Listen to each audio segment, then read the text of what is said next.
আজকে আমরা শুরু করছি এক অসাধারণ সিরিজ, এক রাজা থেকে দরবেশ হয়ে যাওয়া এক আল্লাহর ওলির গল্প, ইব্রাহিম বিন আদহাম রহমাউল্লাহ।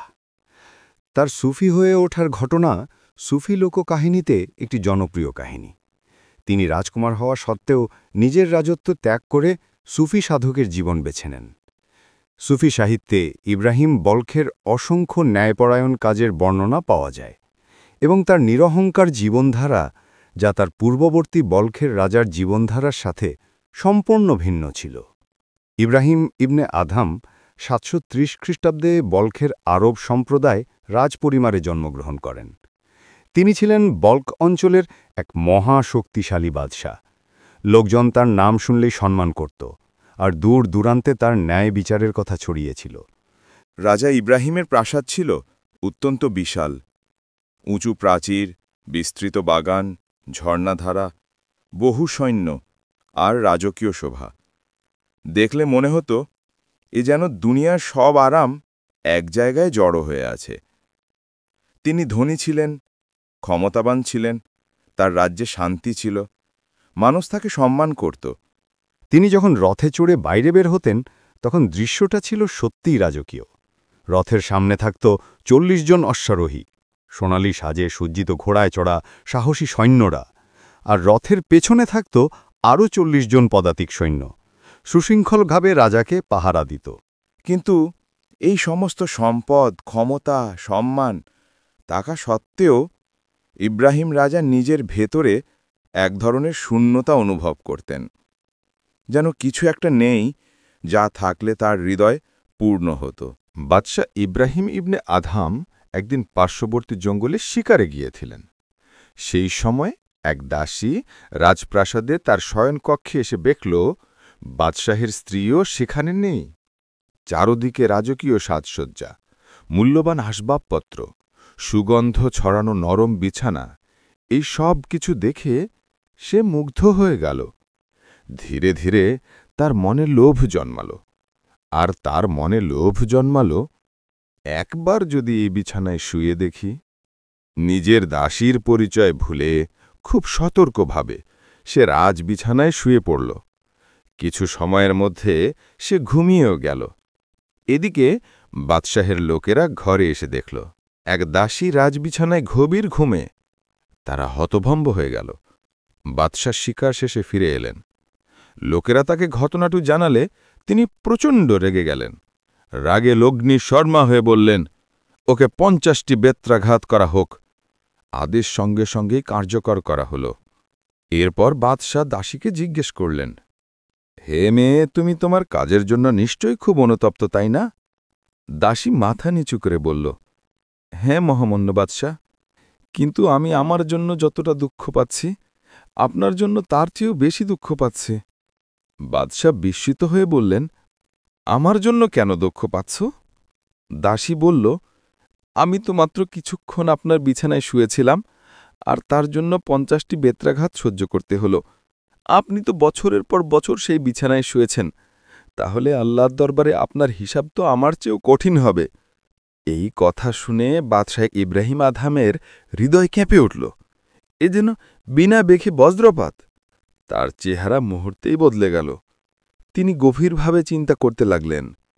এরপর সহানুভূতির স্বরে বললেন, তাকে এখান থেকে নিয়ে যাও, ভালোভাবে দেখাশোনা করো এবং উত্তম চিকিৎসা প্রদান করো, আর আমাকে একাকী থাকতে দাও। ওই ঘটনার পর থেকে প্রতি রাতে ইব্রাহিম অজানা এক কারণে অস্থির থাকতেন। রাত যত বাড়ত, তার অস্থিরতাও ততই বাড়ত। প্রায় প্রতি রাতেই তিনি প্রাসাদের বারান্দায় দাঁড়িয়ে আকাশের দিকে তাকিয়ে নিজেকে প্রশ্ন করতেন, আমি কি এজন্য সৃষ্টি হয়েছি? শুধু খাওয়া, বিলাসিতা, রাজত্ব আর মানুষের প্রশংসা, এটাই কি আমার জীবনের উদ্দেশ্য?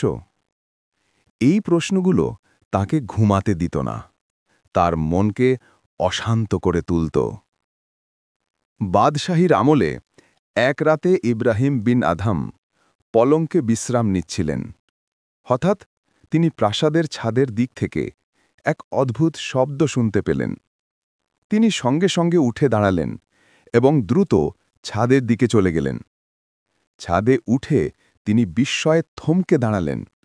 দেখলেন একজন সাধারণ, সাধাসিধে, মধ্যবয়সী মানুষ ছাদের ওপর পায়চারি করছে।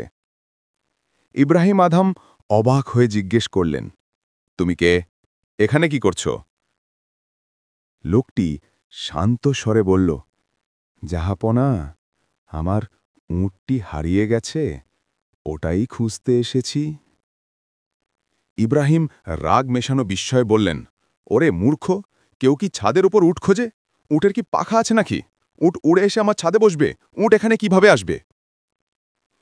লোকটি ধীরে ধীরে মাথা তুলল এবং গভীর স্বরে বলল, হ্যাঁ জাহাপনা, ছাদের ওপর উট খোঁজা অবশ্যই বোকামি, কিন্তু তার থেকেও বড় বোকামি হল আপনার মতো এক বাদশাহের সোনার সিংহাসনে বসে চকচকে রেশমি পোশাক পরে রাজকীয় ভোগ বিলাসে ডুবে থেকে আল্লাহকে খুঁজে বেড়ানো। এই কথাটি বজ্রপাতের মতো আঘাত করল ইব্রাহিম আদমের হেদায়ে। তিনি সঙ্গে সঙ্গে বুঝে গেলেন, এই লোক কোনো উটের মালিক নয়, বরং উট খোঁজার অজুহাতে আল্লাহর পক্ষ থেকে পাঠানো এক ফেরেশতা, যিনি তাকে সত্যের পথে ডাকতে এসেছেন। তিনি গভীরভাবে চিন্তা করতে লাগলেন, আজ আমাকে যে কথা শোনানো হলো তা একদম সত্য। আল্লাহকে পেতে হলে ত্যাগ, সাধনা, ইবাদত সবই প্রয়োজন। আর আমি এখনো বাদশাহীর আরাম আয়েশেই ডুবে আছি। এভাবে কি আল্লাহর প্রিয় বান্দা হওয়া যায়?